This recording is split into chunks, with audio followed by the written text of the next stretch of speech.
nesta prática, nós estamos nos deixando ser guiados pelo Espírito e pela Palavra, e estamos no processo de regeneração. Porque a santificação nós temos que viver.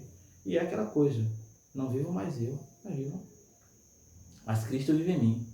Quando nós nos posicionamos contrário, o que é que vem agora? Vem as críticas, vem a chamada perseguição, vem os comentários nocivos. Mas quer ser melhor.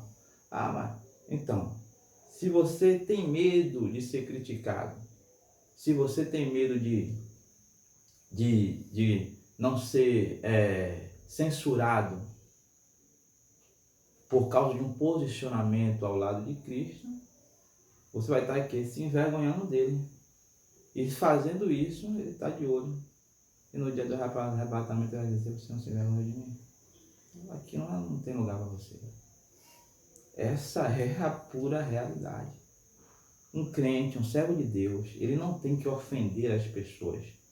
Ele não tem que recriminar as pessoas, mas ele tem que ter posição. O que é que Sadraque, Mesaque e Abednego? Desafiou o rei? Não. Mas se manteve na sua posição. Não adoro a estátua, até mesmo que eu morra.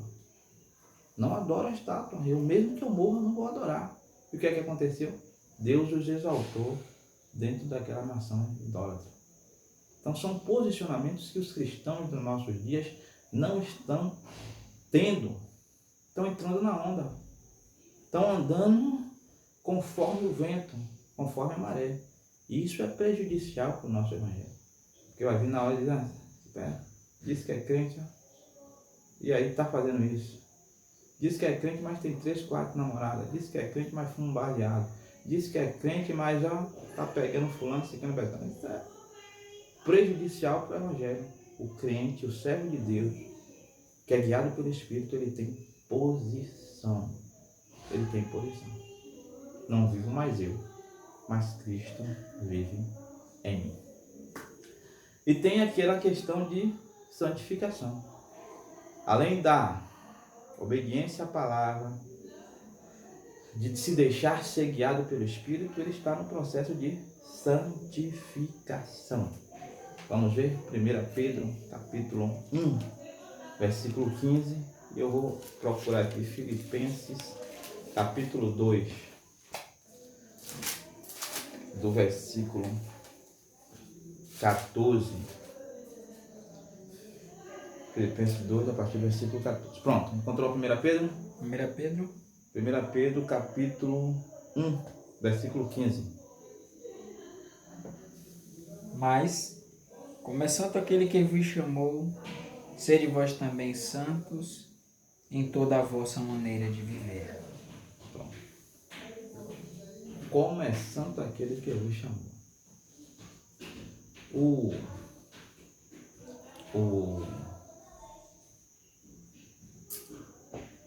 Isaías, quando ele contempla a glória de Deus, Isaías, quando ele contempla a glória de Deus, ali naquela visão do capítulo 6 do seu livro, ele diz: santo, santo, santo, santo é o Senhor dos exércitos, e toda a terra está cheia da sua glória. Deus é santo em todas as suas formas de manifestações. Ele está totalmente separado deste mundo, onde falam, separado no aspecto da santidade dele, do nosso cotidiano. Por isso que, na verdade, a ação primeira de Deus é destruir tudo que não é santo, porque ele é totalmente santo. E aqui Pedro, inspirado pelo Espírito Santo, dizendo que nós temos que ter como padrão, ou ter como referência para a nossa vida a santidade de Deus. Ou seja, e é em toda a nossa maneira de viver. Em toda a nossa maneira de viver. Aí falo mais uma vez que a santidade não é você virar um eremita e se isolar do convívio social, entrar em uma caverna e ficar meditando igual os monges lá. Não é isso. Mas é nós assumirmos um padrão bíblico, assumirmos um padrão cristão para as nossas relações, para as nossas atividades cotidianas, para a nossa vida como um todo. E termos sempre o que? A visão de Deus em santidade, da santidade de Deus para a nossa vida. Então nós temos que ser santos nas nossas palavras. E o que faz as nossas palavras serem pervertidas? Conversas obscenas e imorais, mentiras, coisas que não trazem a edificação. E a Bíblia diz que nós temos que falar segundo a palavra de Deus. Então, nós temos que expressarmos em nossa vida o quê? As santas palavras de Deus. Aí as pessoas acham até inconveniente nós dizermos, não, mas a Bíblia diz assim. Mas a Bíblia diz assim, mas é o nosso padrão de novo nascido em Cristo Jesus. Jesus Cristo em João 8,44, ele recriminando os fariseus, os líderes religiosos da época, o que ele disse? Ele disse que os vós têm por pais o diabo, porque ele é mentiroso desde o princípio. E não se firmou na verdade. Quando ele fala a mentira, fala do que ele é próprio, porque é mentiroso e pai da mentira. Então, imagine nós assumirmos a mentira como coisas cotidianas. Estamos totalmente fora do reino. E às vezes nós mentimos por brincadeira, mas deixa de ser mentira. A essência é a mesma. É um engano, é falar uma coisa que não é verdadeira. Então, a Bíblia nos mostra que nós somos santos em tudo, em toda a nossa maneira de viver. Certo? Diz para nós não pormos coisas más diante dos nossos olhos. Salmo 101. Vós não poreis coisas más diante dos nossos olhos. E o que são coisas más que nós pomos diante dos nossos olhos? Coisas que estão ligadas muitas vezes ao quê? A cobiça, estão ligados à lascívia. Então, essas coisas que estão ligadas à nossa alma e nos levam a pecar, nós temos que procurar nos desviarmos. Quando a Bíblia diz, se os nossos olhos forem bons, todo o nosso corpo terá luz. Mas se nossos olhos forem maus, todo o nosso corpo será tenebroso. A Bíblia está dizendo o quê? Nós temos que procurar santificarmos os nossos olhos. A Bíblia nos mostra que nós, aquele que apresentava os seus membros como instrumento de iniquidade, hoje tem que apresentarmos os seus membros para que possa glorificar a Deus. E o que é isso? Santificação. O que é isso? Santidade. O que é isso? Viver uma nova vida referente a Cristo. As pessoas não têm de nos ver como mais um, mas tem que nos ver como representantes leais de Deus. E a nossa grande dificuldade é o quê? Professarmos o nome de Cristo e não vivemos como Cristo determina que nós vivamos. Então, as pessoas medem aquilo que nós fazemos e falamos e vivemos com aquilo que nós professamos. Se eles acham disparidade ou diferença, o que eles vão dizer? Hipócrita, mentiroso, falso cristão. É isso que eu vou falar. Então nós temos que vivermos de acordo com aquilo que nós professamos. Se somos cristãos, vamos viver uma vida de cristãos. E aqui, como Pedro diz, em todas as nossas relações interpessoais, sociais, temos que buscar a santidade em tudo. E isso não é ser fanático. Isso é ser servo de Deus. Por quê? Porque se somos luz, a luz resplandece nas trevas. Não tem jeito. Alguém vai chegar e dizer, por que você não fala como você é crente? E às vezes o seu falar te denuncia. Como a Pedro, lá no pátio romano, alguém perguntou, você não é Galileu? Você não estava com ele Ele disse, eu não estava não. Aí alguém disse, a sua fala te denuncia. A sua fala, o seu jeito de falar te denuncia que você estava com ele. Então não tem como ele está sendo gerado de novo para quê? Para glorificar a Deus. Então vamos ver agora, em último lugar, a manifestação da nova vida em Cristo Jesus. Como é que se manifesta a nova vida em Cristo Jesus? E é impossível falar da manifestação da nova vida em Cristo Jesus sem falar nos frutos do Espírito. Gálatas capítulo 5, versículo 22.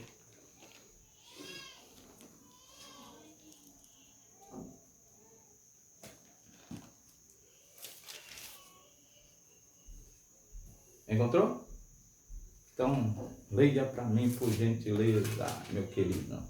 Mas o fruto do Espírito é amor, gozo, paz, longanimidade, benignidade, bondade, fé, mansidão, temperança.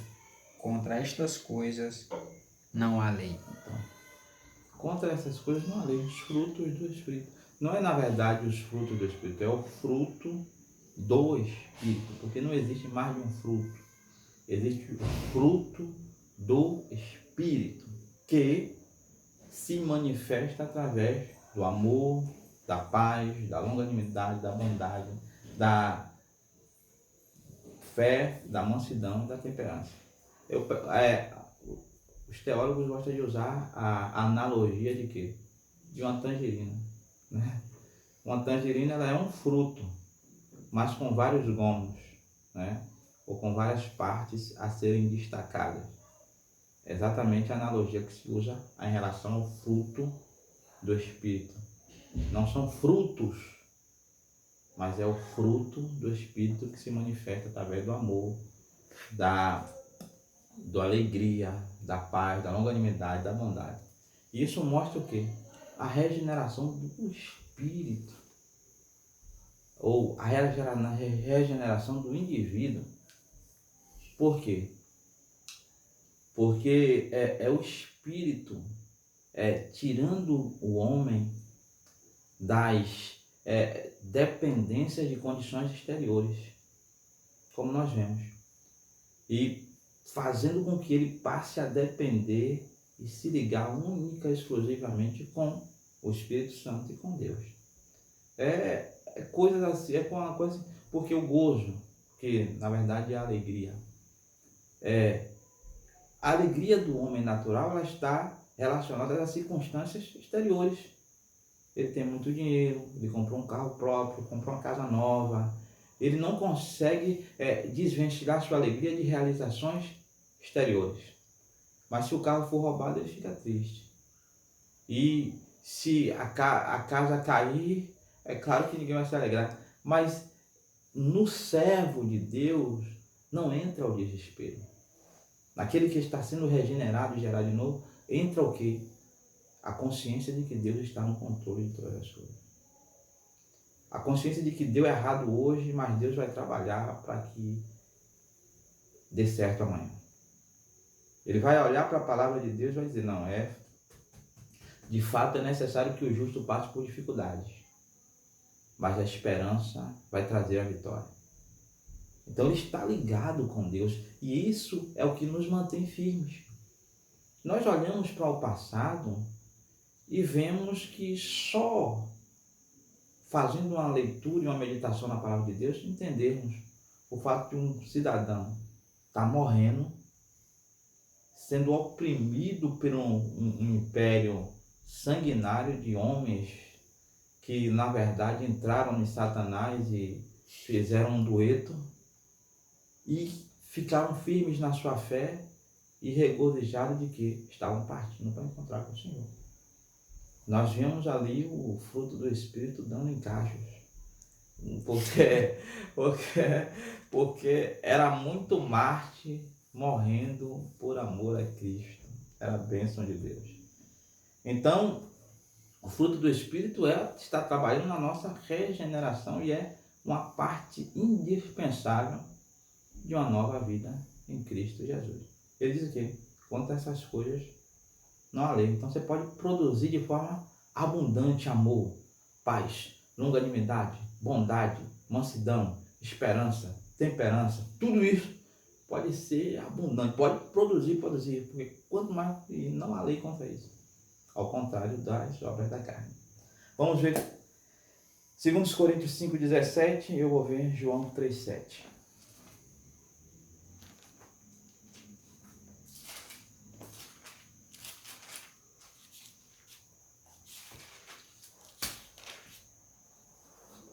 Pode ler. Assim que, se alguém está em Cristo, nova criação é. As coisas velhas já passaram, eis que tudo se fez novo. Então, quem está em Cristo é uma nova criação. E essa palavra, o que é que fez dele uma nova criação? O arrependimento, o assumir um compromisso com Cristo, a renúncia das coisas passadas. Aí vem a questão da regeneração, da obediência à palavra, do ser guiado pelo Espírito, da santificação que deve haver. Então ele está sendo o quê? Uma nova criação, porque ele está em Cristo. Só é uma nova criação quem está em Cristo. Não é uma nova criação quem passou pelo centro de recuperação e não está em Cristo. Quem passou por um grupo de apoio e não está em Cristo. Uma nova criação é quem está em Cristo, quem nasceu de novo, pelo poder do Espírito e quem está em Cristo. Essa é a nova criação, porque a Bíblia diz isso. Quem está em Cristo é a nova criação. As coisas velhas se passaram e eis que tudo se fez novo. A oportunidade para uma nova vida em Cristo. 3,7 diz o quê? Aqui, João 3,7. Não te maravilhes de ter te dito, necessário vos é nascer de novo. O que Jesus disse? Que é necessário. E uma coisa necessária é o quê? Indispensável. Que não pode faltar. Que não tem algo que substitua isso. Então, é necessário nascer de novo. Para quê? Para entrar no reino. É necessário nascer de novo. Porque se não nascer de novo, não se pode entrar no reino de Deus. Volto a dizer que algo necessário é insubstituível. Algo necessário é que não tem outra forma. É indispensável nascermos de novo para termos acesso ao reino. Então, voltemos ao nosso texto de origem, Gálatas 2:20.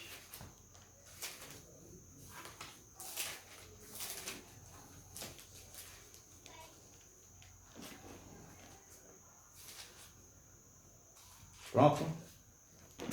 Então leia para mim aí, para nós concluirmos este assunto.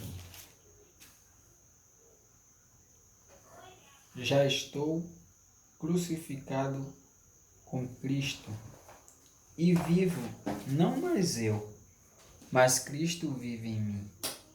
E a vida que agora vivo na carne, vivo-a na fé do Filho de Deus, o qual me amou e se entregou a si mesmo por mim. Aí digamos que nós agora, saímos aqui da nossa era moderna e vamos entrar lá na prisão onde Paulo estava escrevendo as suas epístolas. E vamos perguntar, Paulo, por que você diz que não vive mais você, mas Cristo vive em ti? Aí ele ia responder. Sabe por que, Rubens? Sabe por que, Lourenço? Porque em primeiro lugar, eu criei em Cristo Jesus. Mas não só criei, estando lá e eu cá. Eu criei para assumir um relacionamento pessoal com ele. Esse é o primeiro ponto. E qual o segundo ponto, Paulo? além de crer para assumir um relacionamento pessoal com Jesus, sabe o que eu fiz? Eu também me arrependi dos meus pecados. Nada do que eu fazia anteriormente eu faço hoje. Hoje eu sou uma nova criação em Cristo Jesus. E somente isso não. Por que não? Porque eu também renunciei tudo aquilo que eu era apegado. Todas as coisas que eu era apegado, tradição, religião, costume, dinheiro, tudo aquilo que eu era apegado e que me distanciava de Cristo, eu abri mão. Pelo quê? Pela excelência da revelação em Cristo Jesus. Ele iria dizer o seguinte: porque eu considero as coisas desta vida como esterco, e minha alma está ansiosa para encontrar com Cristo. Aleluia. Era isso que Paulo ia me dizer. Ele diz: mas Paulo, como é que se dá esse processo? Ele iria dizer: meus irmãos, esse processo se chama regeneração. E a regeneração, ela se dá através de obedecermos a palavra e a vontade de Deus, assim como Cristo fez. Cristo veio na frente mostrando que dentro deste mundo imperfeito que nós estamos vivendo, se pode obedecer à vontade de Deus. E como é que eu faço para obedecer à vontade de Deus? Primeiro eu tenho que conhecer esta palavra, meditar nela de dia e de noite. E depois que eu meditar nela de dia e de noite, eu tenho que colocá-la em prática na minha vida. E se eu fraquejar? Tem o Espírito Santo. Não se preocupe não, que o Espírito Santo vai te guiar em toda a verdade. E vai levar você para próximo da vontade do Pai. Ele vai te levar para longe da prostituição. Ele vai te dar uns toques quando você estiver errado. Mas a proeminência é sua. Você decide se vai se deixar ser guiado pelo Espírito ou não. Porque o Espírito vai te levar a campos verdejantes, mas também vai te levar a desertos escaldantes. Mas aonde você está não é o importante. O importante é quem está te guiando. Porque quem te guiou é quem vai te tirar de lá também. Então, e continuamos a nossa entrevista com Paulo. E Paulo vai dizer: é necessário termos como padrão de vida a santidade. A santificação da vida. Porque Deus é santo. E Deus, além de ser santo, é Pai. E os filhos herdam o DNA do Pai. Então, se os filhos herdam o DNA do Pai, no nosso sangue, nas nossas veias, tem que correr santidade. Vamos fazer uma transfusão de santidade. Santidade tem que correr nas nossas veias. E qual o processo final de uma vida em Cristo? A abundante produção dos frutos do Espírito. Por quê? Porque somos uma nova criação. E Deus exige desta nova criação um nascimento novo. E esse nascimento que é novo só é possível com a presença do Espírito na vida do indivíduo. Então isso é o que estou resumindo. Já estou crucificado com Cristo e vivo não mais eu, mas Cristo vive em mim. E a vida que agora vivo na carne, vivo na fé do Filho de Deus, o qual me amou e se entregou por mim. Glória a Jesus. Amém. Que o Senhor abençoe a todos e até a próxima, permitindo Deus.